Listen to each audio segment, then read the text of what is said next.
सफ़र की ऐसी शुरुआत सोची नहीं थी। देन पहुंचे सीधा सीता कुंड एंट्रेंस। अंदर आते ही भगवान जी के दर्शन हुए। सबसे बेस्ट चीज थी वॉल पर बनी ये ब्यूटीफुल आर्ट। सीता कुंड की पूरी कहानी डिटेलिंग से दिखाई गई है। सो ये एक ब्रिज है जो विष्णु पद जाता है, पर पेट में तो चूहे कूद रहे थे। हम सीधा डोमिनोज पहुंच गए और फटाफट से हमने पेट पूजा किया। 1 hour later. एंड फाइनली हमारी बनारस में एंट्री हो ही गई। सुबह सुबह बनारस की पतली गलियों से होते हुए हम सीधा पहुंचे अस्सी घाट। ये है काशी हिंदू विद्यालय। बहुत सारे गलियां पार करके पहुंचे हम लोग अस्सी घाट और वहाँ तैयारी हो रही थी पूजा की और वहाँ गंगा आरती देखने के लिए बहुत लोग आए थे। एक एक करके लड़कियां वहां आ रही थी। लड़कियों के सुरीले मंत्र जाप से पूरा माहौल भक्ति में हो गया था। तभी वहां पंडितों ने शुरू की विश्व प्रसिद्ध गंगा आरती और नज़ारा देखकर रोंगटे खड़े हो गए।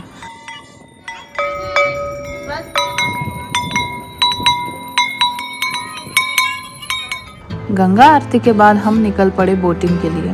गंगा जी में बोट राइड करते हुए हमने घाट के बारे में इतनी पुरानी और दिलचस्प कहानियाँ सुनी, जैसे बनारस का नाम कैसे पड़ा और ये घाट कैसे बने। घाट के कहानियाँ सुनते सुनते फिर हम लोग ने थोड़े से क्लिप्स और फोटोज़ लेने लग गए।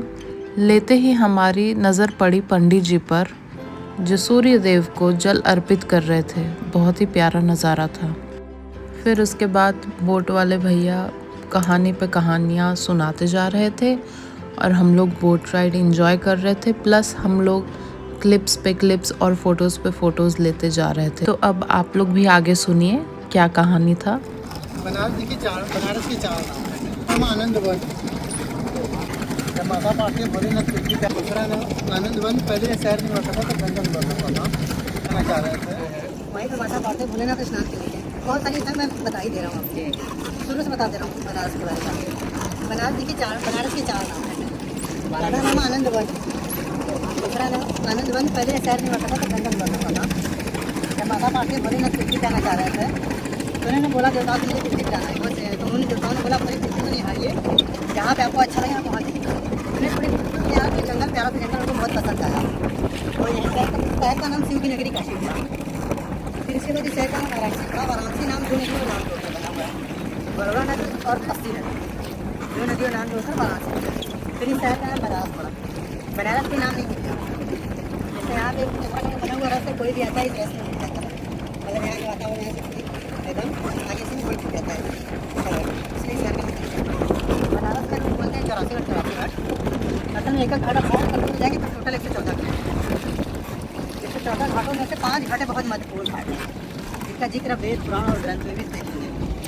पहले नंबर पे आता है आदि केशव घाट, जो नमो घाट से भी आगे है। वहीं से 5 से बड़ौदा नदी निकलती है, वहाँ पे भगवान विष्णु आदि केशव जी की मंदिर है। दूसरे नंबर पे आता है पंचगंगा घाट, वहाँ पे 5 नदियों का दूसरी रूप से गंगा जमुना सरस्वती तो मिलकर आती हैं प्रयाग से। 2 नदी और चीरा नदी और रूपपापा नदी, और वहीं पे आपका पेंटिंग वाला घाट है। तीसरे नंबर पर आता है मणिकर्णिका घाट, जिसे मोच का दुनिया का सबसे बड़ा संतान घाट माता पाते भोलेनाथ स्नान के लिए आते हैं। स्नान करते हुए माता का दानव कुंडल और नाम करती है। भोलेनाथ की सिंह मणि वहीं की गिर जाती है, उसको माता गंगा छुपा लेती है निशानी उसको बहुत ढूंढते हैं, नहीं मिलता है तो नाराज होकर और समझने को जगह ढूंढ के घर बना सकता है।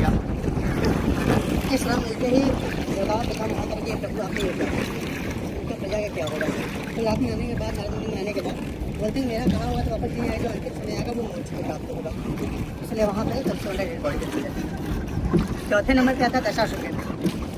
इसी घाट पर राजा दशरथ जी ने दशाश्वमेध देख के किया था, जब से घाट का नाम दशाश्वमेध है।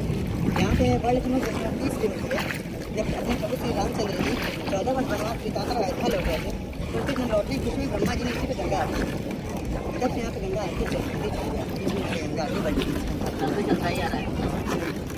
फिर 5वां नंबर पे आता है 80। वहाँ का बहुत पुराने दो रास्ते कुंभ और सब उसका प्रकट होती है। माता दुर्गा और उनकी भी ईश्वर युद्ध के दौरान माता दुर्गा का वध करते हैं। उनका वध एक तलवार से करते हैं। इस तलवार का नाम अस्सी है। वध करने के बाद वो तलवार पे इधर गवर्नमेंट को दिखाया, अपनी वह भी गिरती है बहुत धरती में गिरती है, धारण करती है। इससे अस्सी लगी नाम दिया गया। तब से उस घाट का नाम अस्सी है। बोट राइड के बाद हमने देखा कि यहाँ योगा भी होता है। फिर वहाँ से हमने गंगा स्नान किया और सीधा पहुँचे काशी विश्वनाथ। अंदर फोन बिल्कुल भी अलाउ नहीं था, पर हमने मस्त वीआईपी दर्शन किया। फिर हम सीधा पहुँचे एयरपोर्ट। सुबह से कुछ खाया नहीं था और रात भर सोए भी नहीं थे, तो बहुत जोरों से भूख लगी थी, इसलिए वहाँ ब्रेकफास्ट किया। और यार, इस बार तो फॉर द फर्स्ट टाइम मुझे विंडो सीट नहीं मिली। बहुत अफसोस हुआ। खैर, हैदराबाद लैंड होते ही हमारी एनर्जी बिल्कुल ड्रेन हो चुकी थी। सीधे नीलोफर की चाय और बन मस्का खाया और ये बनारस की ट्रिप यहीं खत्म हुई, क्योंकि घर आकर हम तो सीधे सो गए। तो अब मिलेंगे न्यू व्लॉग के साथ, तब तक के लिए बाय। हर हर महादेव।